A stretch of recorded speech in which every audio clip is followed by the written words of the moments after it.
Apa jadinya kalau seorang tentara yang dilatih untuk membunuh justru menemukan kedamaian dalam agama yang dianggap musuh oleh negaranya?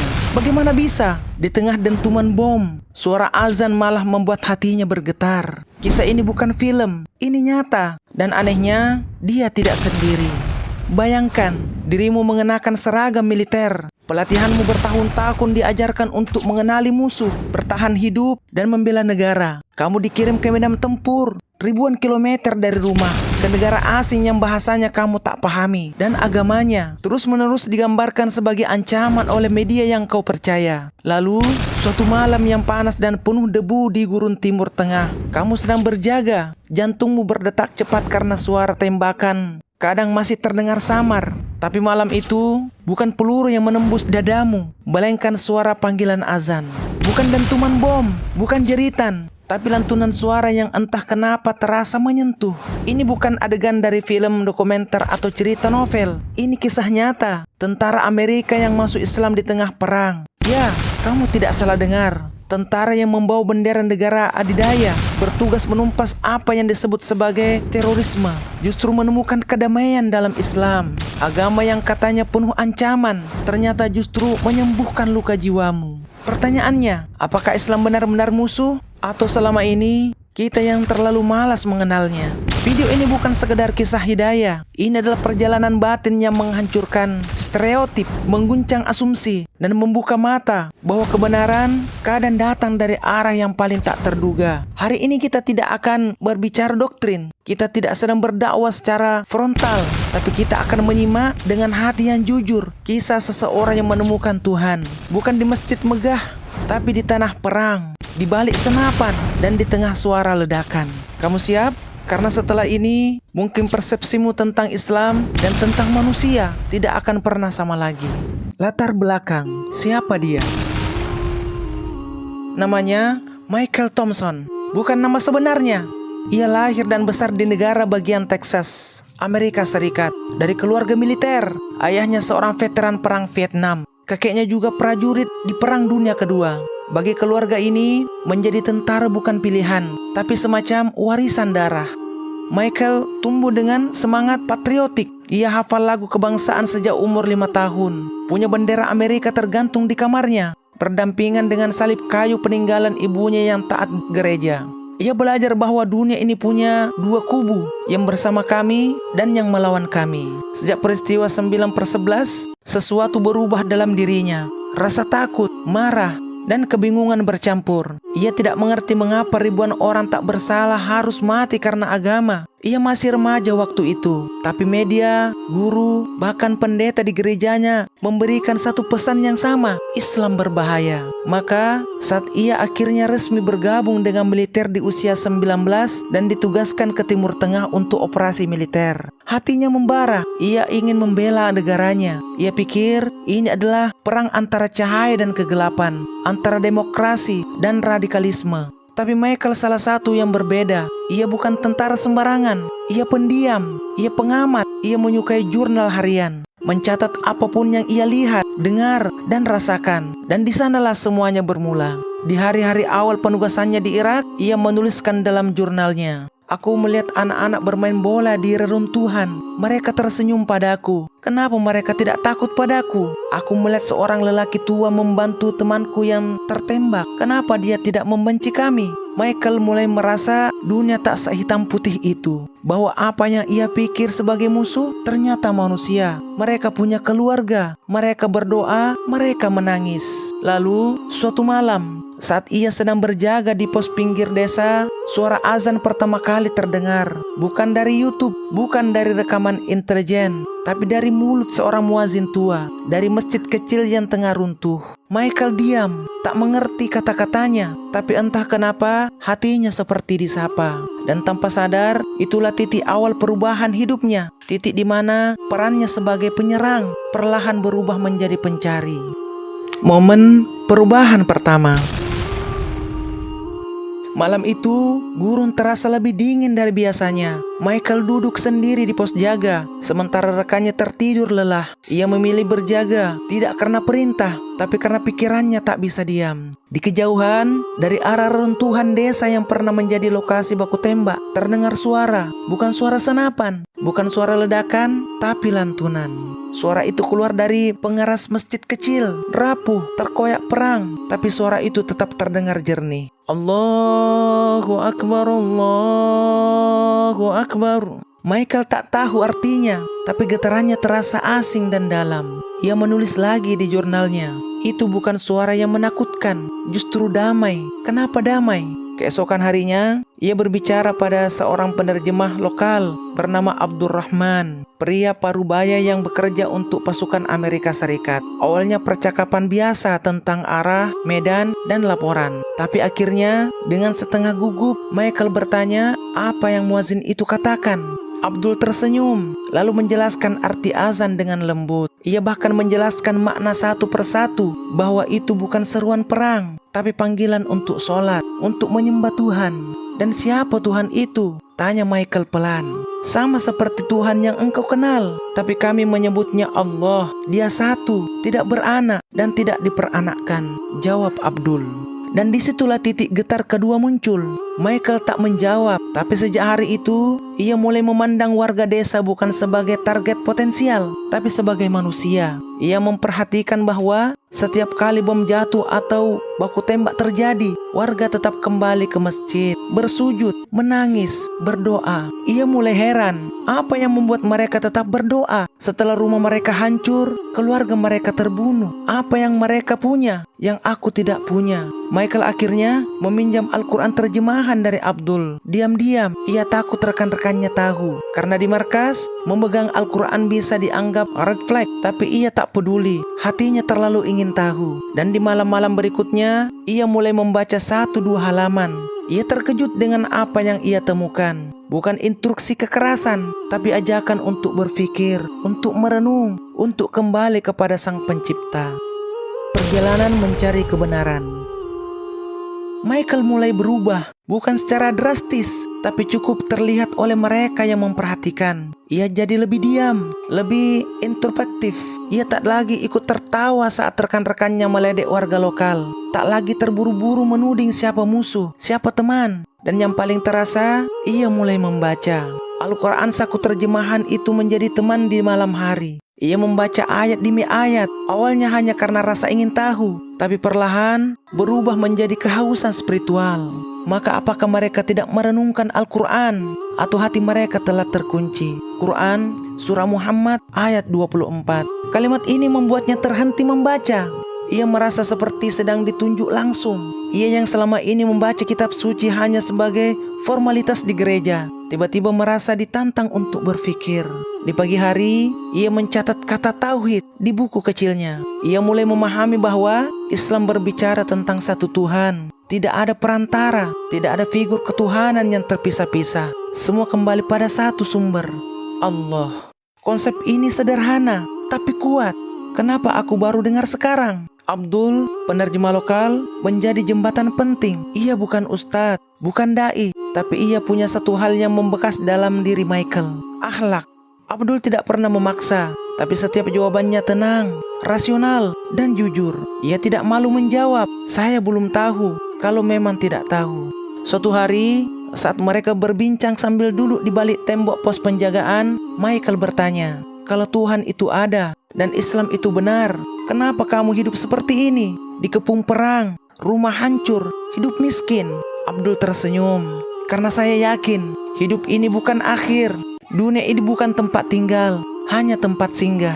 Jawaban itu menghantam Michael seperti peluru. Sepanjang hidupnya, ia diajarkan untuk memaknai hidup sebagai tujuan akhir, karir, gaji, kehormatan. Tapi pria ini yang kehilangan segalanya justru percaya hidup ini bukan segalanya. Ia mulai mencoba berdoa dengan cara Islam, bukan sholat penuh, tapi meniru gerakan sujud. Diam-diam, saat sendirian, dan saat dahinya menyentuh tanah, untuk pertama kalinya dalam hidupnya, ia menangis. Saat ia mengucap syahadat. Hari itu tak ada ledakan, tak ada baku tembak. Langit di atas padang pasir itu justru begitu tenang, seolah semua kekacauan dunia sedang mengambil jeda. Michael duduk di samping Abdul di luar pos penjagaan. Tak ada yang bicara, hanya suara angin yang menerbangkan debu gurun. Setelah beberapa menit yang hening, Michael menoleh perlahan. Kalau aku ingin masuk Islam, apa yang harus aku lakukan? Abdul tidak langsung menjawab. Ia menatap Michael dengan tatapan yang campur aduk antara haru, khawatir, dan kagum. Ia tahu ini bukan keputusan kecil, ini bukan sekedar ganti keyakinan, tapi ini bisa mengubah hidup seorang tentara Amerika selamanya. Cukup ucapan kalimat ini dengan hati, kata Abdul perlahan. Asyhadu an la ilaha illallah wa asyhadu anna Muhammadar Rasulullah.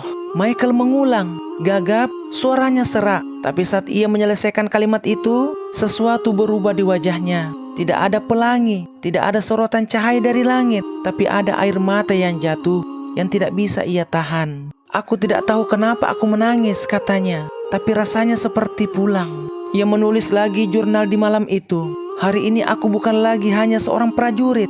Hari ini aku menjadi seorang hamba. Michael merahasiakan keislamannya di awal. Ia tahu dunia di sekitarnya tidak akan memahami. Ia menyimpan mushaf kecil di dalam jaket. Dia bangun lebih awal untuk sholat subuh dengan arah kiblat yang ia kira-kira sendiri. Ia belajar doa pendek dari ponsel milik Abdul.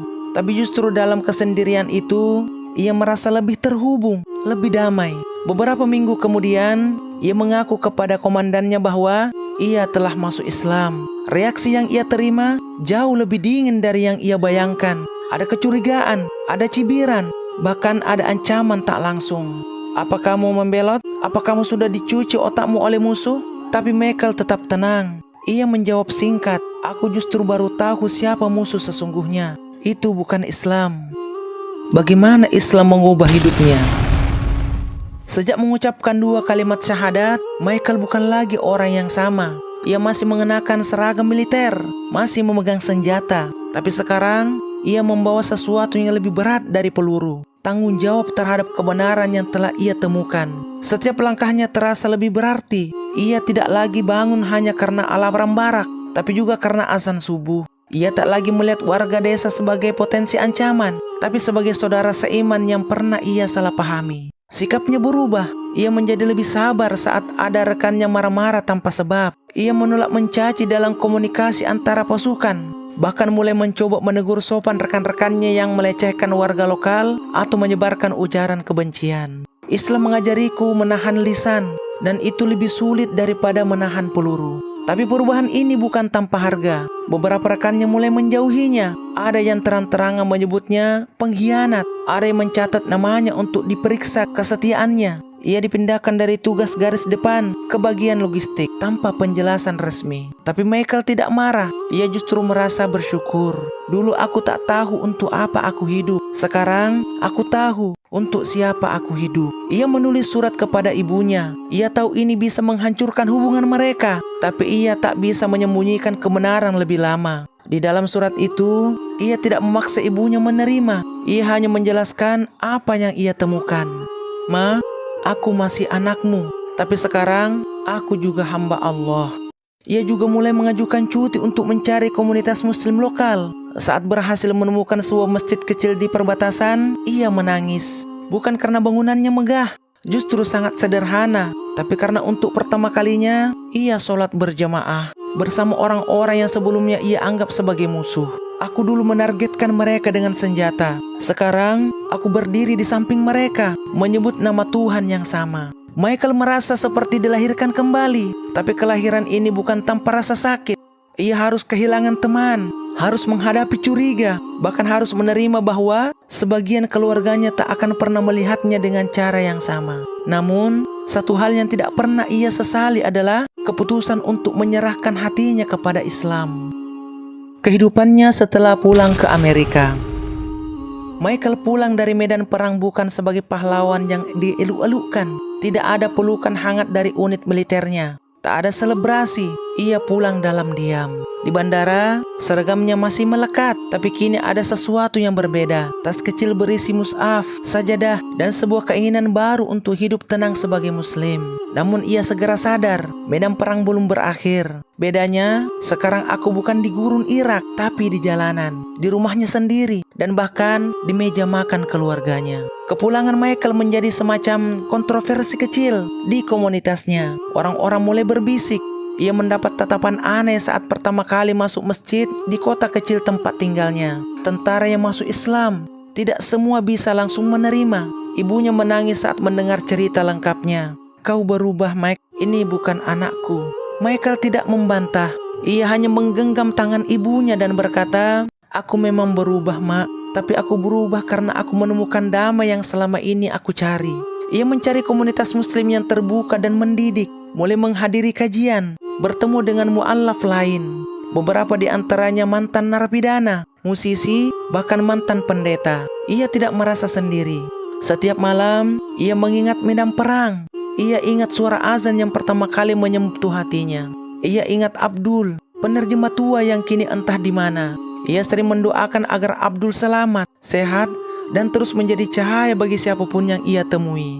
Michael juga mulai berbagi cerita, bukan sebagai mantan tentara, tapi sebagai pencari kebenaran. Ia membuka kelas kecil untuk para veteran yang ingin mengenal Islam, bukan untuk mengajak, tapi untuk menjelaskan. "Kalian punya hak untuk tahu yang sebenarnya," katanya. Namun tetap, tidak semua berjalan mulus. Ia kehilangan banyak kawan lama. Ada yang mencapnya ekstrim.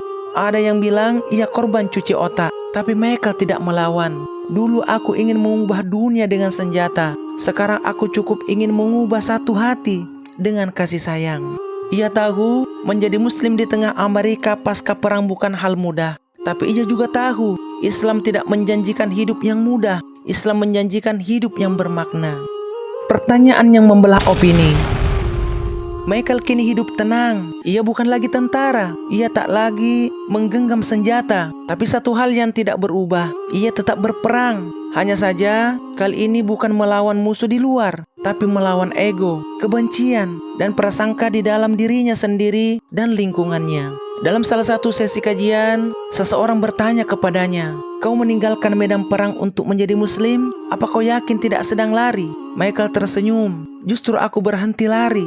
Untuk pertama kalinya, aku benar-benar berhenti lari." Ia tidak punya semua jawaban. Ia bukan ustadz, bukan cendekiawan. Tapi satu hal yang ia tahu, Islam mengajarkannya untuk menjadi manusia yang utuh.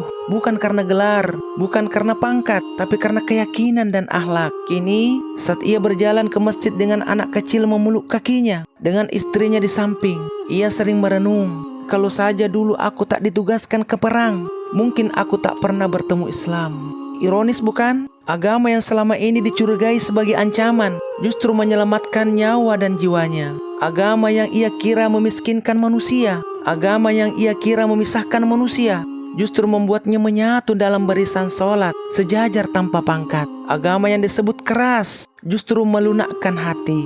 Dan kini kami ingin melemparkan pertanyaan ini kepadamu. Bagaimana jika orang yang paling kita curigai justru orang yang paling dekat dengan kebenaran?